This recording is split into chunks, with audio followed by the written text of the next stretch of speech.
Minister Lamola arrived in New York after engagements in Los Angeles, where he met the mayor, Democrat Karen Bass. Engaged with South Africa's diaspora as part of the country's forward-looking economic diplomacy that also sees the Minister of Trade, Industry and Competition, Parks Tau, in Washington, D.C. The negotiations are ongoing and they are very robust, and we remain hopeful that a positive outcome can be achieved. The line of communication is open and it is at the relevant level of engagement. Lamola confirmed that efforts to reduce the 30% tariff imposed by the United States on South African imports were part of discussions, with duty-free benefits on sub-Saharan goods to the United States set to expire in the absence of congressional renewal of the African Growth and Opportunity Act by the end of this month. That's why it is part of the engagements that are ongoing, so that we know what will be the end product at the end of September. Because as you are aware, the tariffs, they've technically nullified AGOA. So the engagement obviously cannot happen exclusively outside AGOA, although AGOA has to be renewed through Congress. Right. But obviously it will always be an issue that is under consideration as you engage with regards to the tariffs.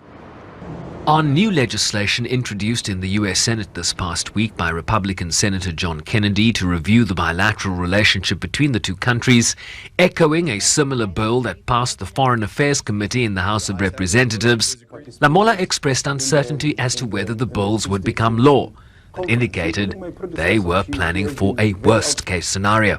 As you are aware, from the onset, we have said that we need to plan for the worst-case scenario overall, with regards to the tariffs, with regards to anything that may end up coming out of the U.S., because the situation is unpredictable.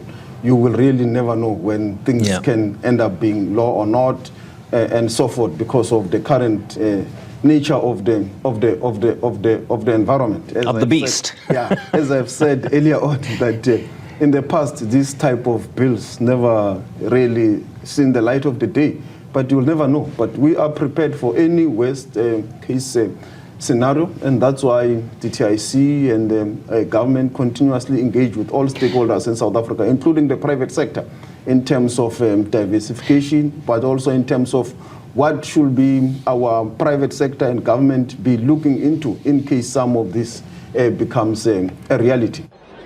On South Africa's next U.S. ambassador. It remains at an advanced stage, and soon it will be announced in terms of who should be the ambassador. But as you have already said, it does not detract on the work that is already on the ground happening with regards to the reset of the bilateral relations. Do you know who this person is?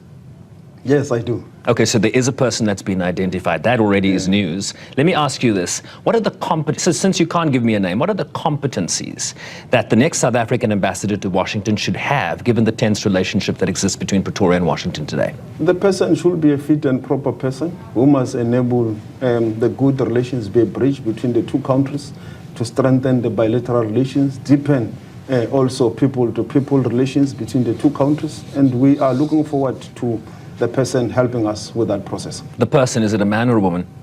No, I can't just say anything.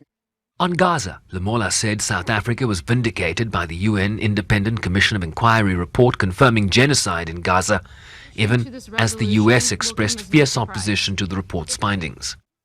It is a vindication because it provides with clear evidence. It's irrefutable. I mean, the realities of Gaza.